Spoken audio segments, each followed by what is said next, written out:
Good afternoon. Thanks for joining us across the fence. I'm Fran Stoddard. We begin today by remembering a Vermonter whose work left a lasting impression on agriculture in our state. Erica Cummings died of cancer in March.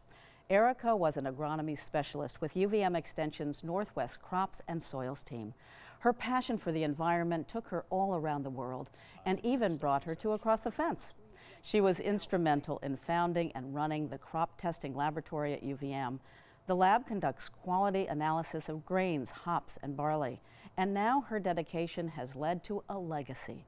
The lab has been renamed the E. Cummings Crop Testing Laboratory at the University of Vermont. A recent memorial was held for Erica at Borderview Farm in Alburgh. A plaque bearing the new name of the lab was unveiled, and her friends and colleagues shared memories. It's hard to tell you a little bit about Erica because there's certainly a lot to say. How would I sum up Erica? Kind, generous, smart, hardworking, and super dedicated. Losing people that are close to you it's always hard. But usually when we lose the people close to us, we have time to spend with others, spend with the other people that we love, that are friends or family of the person that is no longer with us.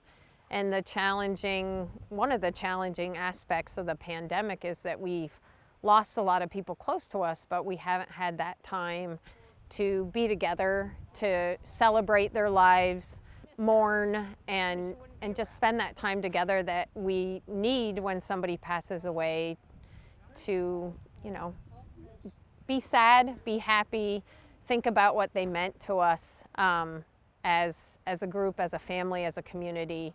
And that's what today was just taking a minute to find that time to remember the people that mean so much to us. Erica was honored alongside two other members of Vermont's agricultural community who passed away this year, farmers Ken Van Huizinga and Jacques. To celebrate and honor the lives of these three people, Darby and her team wanted to share what they've been learning this year about the crops and the soil. And that's what Jacques, Ken, and Erica would have wanted. Here's Keith Silva with our story. At Borderview Farm's Fall Field Day, everyone and everything are outstanding. Outstanding in the field. It kind of brings it closer to home. Events like this remind Jake Couture there's always more to learn about farming. Having been farming for over 50 years, we've been doing our own research in a sense, even if we haven't been doing it for research. We see things, we see trial and errors, so we see what works, what doesn't. It's a little hard to put into words, but it's seeing somebody else's experiences and kind of matching them up with some of ours and picking up some ideas from theirs. Then in the conversations, I think the researchers are also interested in talking to farmers. I think we all learn from each other a little bit. So if you're really interested in winter rye varieties, one of the crops being showcased is winter rye. Researchers here from UVM's Northwest Crops and Soils team study winter rye for its hardiness as a cover crop. And because it's a grain, it can be used in value-added products like bread and spirits. Heather Darby is the team's leader and an agronomist. There's a lot of interest around winter rye. We grow a lot of winter rye as a cover crop, which we were highlighting today, but also the opportunity that we have to bring rye to grain and hopefully distribute it to value-added markets. And some value-added markets could just be growing winter rye seed for the cover crop seed market. And we had some distillers here today at the field day and also some bakers really interested in seeing more rye make its way, to their shops. I'm a Heather Darby fan. Joan Falcao raises grass-fed beef cattle at Health Hero Farm in South Hero.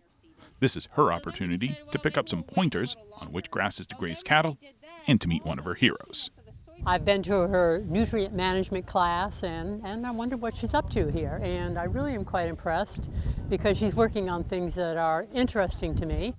I just want to know if we make an effort to improve our pastures, what should we put in there? What should we make the effort to work with. I'm just curious and always want to learn more, and they're doing a lot of interesting things here.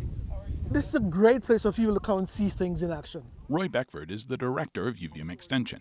He sees this event as proof that extension-led research needs to be practical and impactful for Vermonters. Research by itself is meaningless. Research can only become effective and have an impact on the lives of people, which is the intent of research, is to make our lives better. But research can only become important when it reaches and touches people. And so applied research, as we see on this particular farm, is then taken by all the participants that came here today back to their farm fields, that it becomes a part of the fabric of our daily activities and our daily livelihoods. The University of Vermont's land-grant mission is to serve the people of Vermont, and that's a responsibility Darby takes to heart. I always tell my team that we are out here every day, planting, collecting data, observing, writing reports. This is our time to share all of that information with the people that we're creating the information for. So, instead of just writing a report and maybe publishing it in a journal, getting people out to the farm to actually do those observations themselves, to see what's happening and make the connection between a research report or an article they might read and where it actually happened and what's happening. It's in some ways what we do all this for. And so bringing those stakeholders, our community together to see it all in action is just part of the reward of doing it. From the grasses and grains to the farmers and friends, field days at Borderview Farm are always outstanding. In Alburgh, I'm Keith Silva with Across the Fence. Visit the Northwest Crops and Soils website to learn about the latest research that's taken place. You'll also find a link to the E.E. Cummings Crop Testing Laboratory. For our final story today, we travel across the state to the many memorials honoring those Vermonters who gave their lives during the Civil War.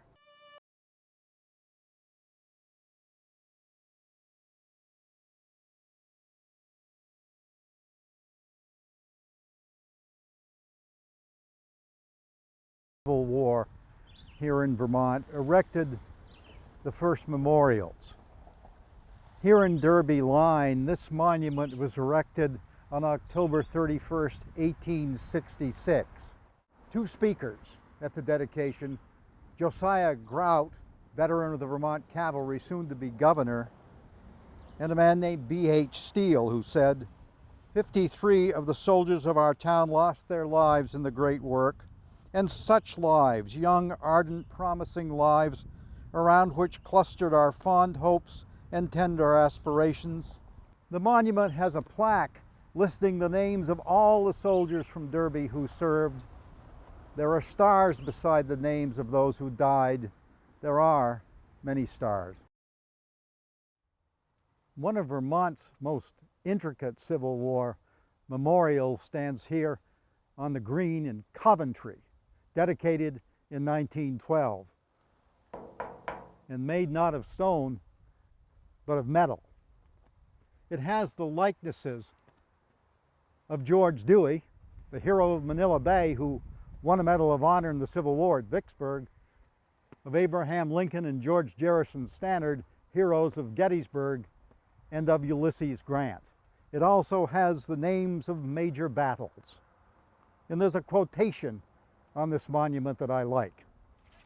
"'Tis a rough land of rock and stone and tree, where breathes no castle lord nor cabin slave, where thoughts and hands and tongues are free, and friends will find a welcome, foes a grave."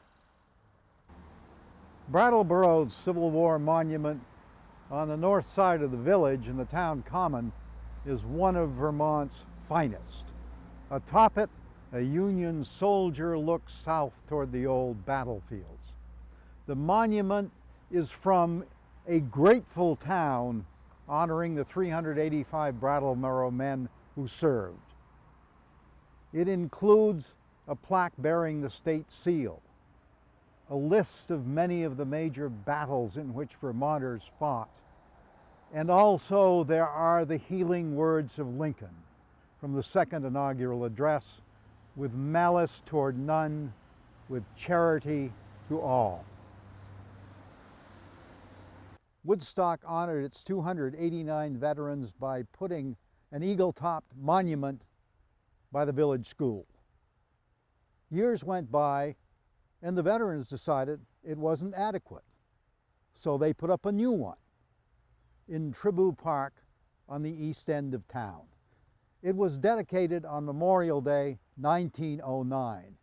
1,500 people were present to see 30 young women in white dresses pull the flag off the great edifice, while the old veterans gave 3 cheers and a tiger. Roar! The monument honored Woodstock soldiers who had fought from Big Bethel to Appomattox, Big Bethel being the first battle of the war in which Woodstock troops had fought. The Woodstock monument faces due east. Vermont monuments to the Civil War face in any direction, north, south, east, and west. Confederate monuments almost all face north, so as not to have their backs to the Yankees. But the Union won the war. Vermonters didn't care which way they looked.